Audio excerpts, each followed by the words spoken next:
Coming to villain की video की शुरुआत वहीं से होती है जहां से हमारा वीडियो खत्म हुआ था। क्रिएटर भी स्टिंगर से बोलते कि ठीक है इधर से मेरे ऊपर छोड़ दो, मैं इसे संभाल लूंगा। इतना बोल के वो भी फायर और आइस का अटैक कर देता है। बस रहे तो वो भी बोलते कि साले मैंने भी चूड़ियां नहीं पहनी, ये ले मेरे गदा का अटैक। जैसे हमारे मेन क्रिएटर के शॉट पे अटैक करता और हमारा मेन क्रिएटर का जो शॉट रहता वो वहीं पर टूट जाता है। ये सब देख के एकदम शॉक हो जाती है। मेन क्रिएटर भी अपने शॉट की ओर देखते हुए मन में सोचते हुए बोलता है कि ऐसे कैसे हो सकते हैं, इम्पॉसिबल, ये तो मून गॉडेस का शॉट है, ये ऐसे कैसे टूट सकता है।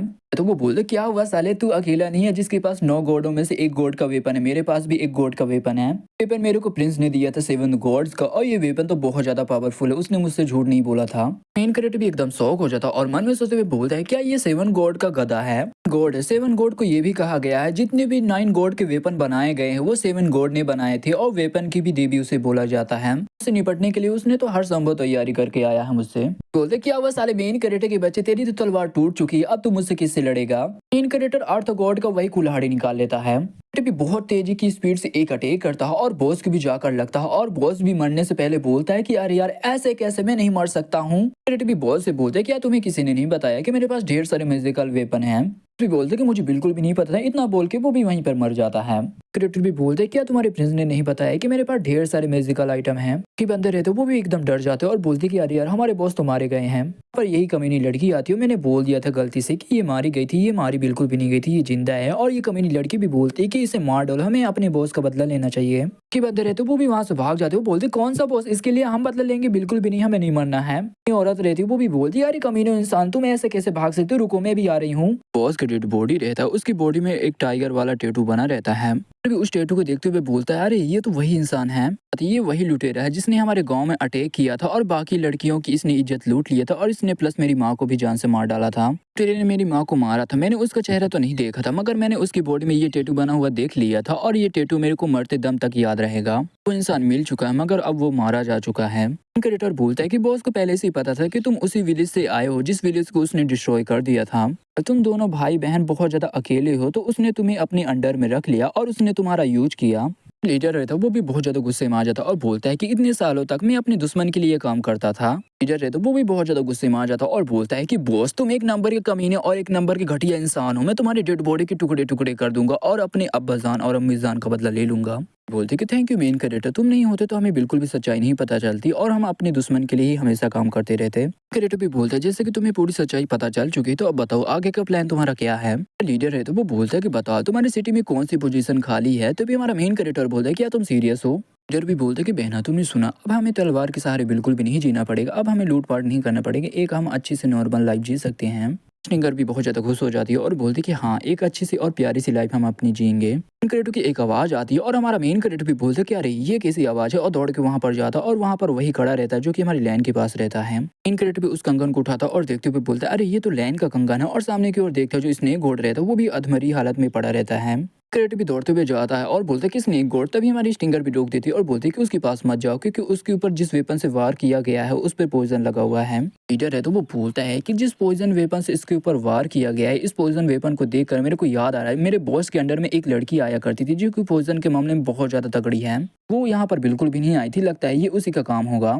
स्टिंगर बोलती कि ओ मुझे अब याद आया, से निकल रही थी तब बॉस ने एक लड़की से बात कर रही होती है और बोलते हैं कि सबसे पहले तुम्हें जाकर एक लड़के को पकड़ना पड़ेगा और प्रिंस को उसके पास ले जाकर देना पड़ेगा। बातें मैंने चोरी चुपके से सुन ली थी। मेन क्रिएटर भी बोलता है कि अच्छा इन सब के पीछे प्रिंस का हाथ है, उसने ही मेरी लैन को पकड़ा है। सीन कटो कर आता है प्रिंसेस की ओर, ये हमारी प्रिंसेस नहीं रहती, ये कोई दूसरी प्रिंसेस रहती है। प्रिंसेस की जो नौकरानी रहती है वो भी बोलती कि प्रिंसेस प्लीज मेरे इंतजार कीजिए, मैं भी आ रही हूँ। भी बोलती कि ठीक है मैं अपने कमरे में जा रही हूँ, मैं सोने के लिए, कोई भी यहाँ पर अंदर ना आ पाए, बस इसका बात ध्यान रखना। भी बोलती है कि ठीक है प्रिंसेस। तभी जो हमारी प्रिंसेस रहती है वो भी बोलती कि चलो फाइनली ये मुसीबत तो हटी।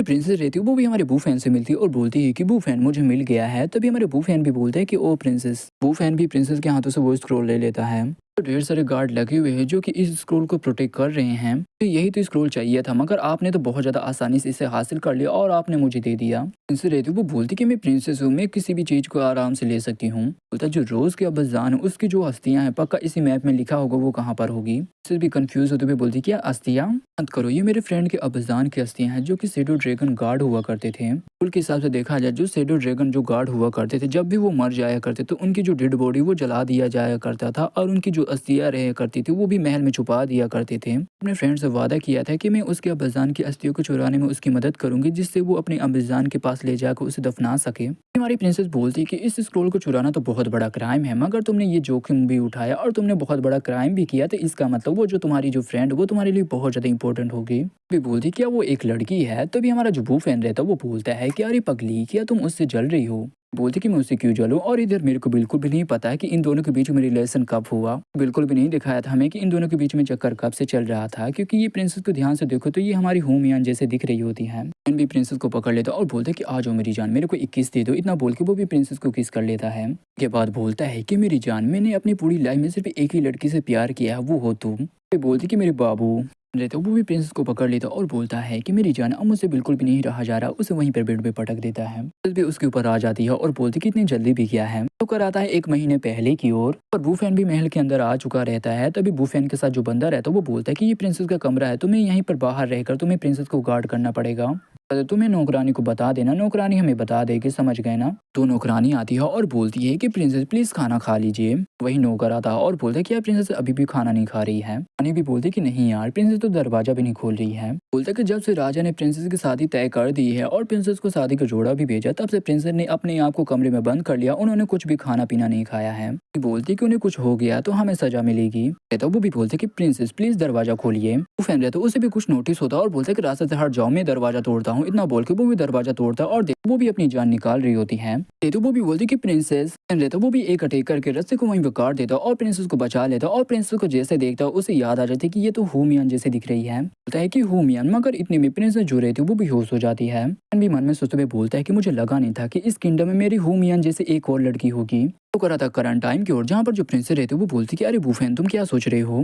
भी बोलता है कि मैं बहुत ज्यादा लकी था कि मैं तुमसे मिल पाई, ये तो हेवन का लगता है कि एक गिफ्ट है मेरे लिए। बस बोलती कि बूफैन मुझसे वादा करो कि तुम मुझे कभी भी नहीं छोड़ोगे। तभी जो बूफैन रहता वो बोलता है कि इसके बारे में ज्यादा मत सोचो, मैं तुम्हें कभी भी नहीं छोड़ूंगा। बस बोलती है कि देखा जाए तो मैं एक प्रिंसेस हूँ। जब मैं छोटी थी तभी मेरी अब्बाजान की मौत हो गई थी और मैं अपने अब्बाजान को बहुत ही कम देख पाती हूँ। अपने अब्बाजान के लिए बस मैं एक टूल, एक मोहरा हूँ उनके लिए। ख्याल में मेरे को किसी से भी प्यार नहीं हुआ जब तक तुम नहीं आए थे। मेरे को तुमसे प्यार हुआ और मुझे पता चला कि असली प्यार क्या होता है। बस मुझे यहाँ से ले चलो, मैं उस आदमी से बिल्कुल भी शादी नहीं करना चाहती जिसे मैं नहीं जानती हूँ। मैं तुमसे शादी करना चाहती हूँ, तो प्लीज मुझे यहाँ से ले चलो। भी बोलता है कि चिंता मत करो, तुम मेरी औरत हो, मैं किसी को भी तुमसे शादी नहीं करने दूंगा। तो एक प्लान है, जिस दिन तुम्हारी शादी होगी उस दिन मैंने ढेर सारे गार्ड को शराब पिलाऊंगा, उसमें नशीली दवाई मिला दूंगी जिससे वो बेहोश हो जाएंगे और मैं तुम्हें यहाँ से लेकर भाग जाऊंगा। हम दोनों एक अच्छी और प्यारी लाइफ जिएंगे। बोलते कि आ जाओ मेरे बाबू, इसी बात में मुझे एक किस दे दो। वहाँ पर राजा भी आ जाता और बोलता साले कुत्ते दूर हो जा मेरी बेटी से। वो फैन भी खड़ा हो जाता और बोलता है कि तुम मेरे प्यार के दुश्मन आ गए यहाँ पर। से रहती वो भी घबरा जाती है और बोलती कि अब्बाजान आप। नौकरानी भी आती है और नौकरानी भी बोलती कि प्रिंसेस प्लीज मुझे माफ कर देना, क्योंकि प्रिंस को पता चल गया था कि आप दोनों का चक्कर चल रहा था।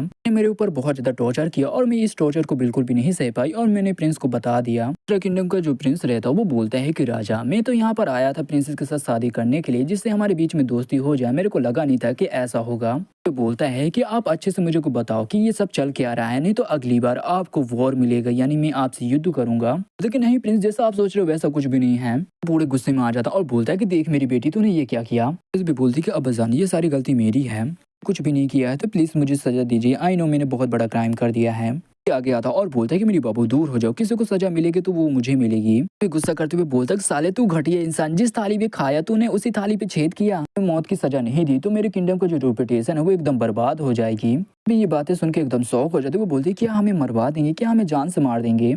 थी वो भी राजा के पैर पकड़ ली थी और बोलती कि अब्बाजान प्लीज मुझे छोड़ दीजिए, क्योंकि मैं प्रेग्नेंट हूँ, क्योंकि बूफैन की मैं बच्चे की माँ बनने वाली हूँ, बर्थ यानी जन्म देने चाहती हूँ और ये आपका भी पोता लगेगा। फैन भी एकदम शौक हो जाता और बोलता है क्या प्रिंसेस तुम प्रेग्नेंट हो। प्रिंसेस बोलती कि हाल ही में मुझे पता चला कि मैं प्रेग्नेंट हूँ, मैं तुम्हें एक अच्छा सा मौका दे के बताने ही वाली थी। उसे भी बहुत ज्यादा गुस्सा आ जाता, वो भी अपने पैरों से अटैक करता प्रिंसेस के ऊपर और बोलता है इसे भी ऐसी बातें बोलने की, और वैसे भी ये घटिया सा बच्चा मैं इसे बिल्कुल भी नहीं जीने दूंगा, वाह करूंगा।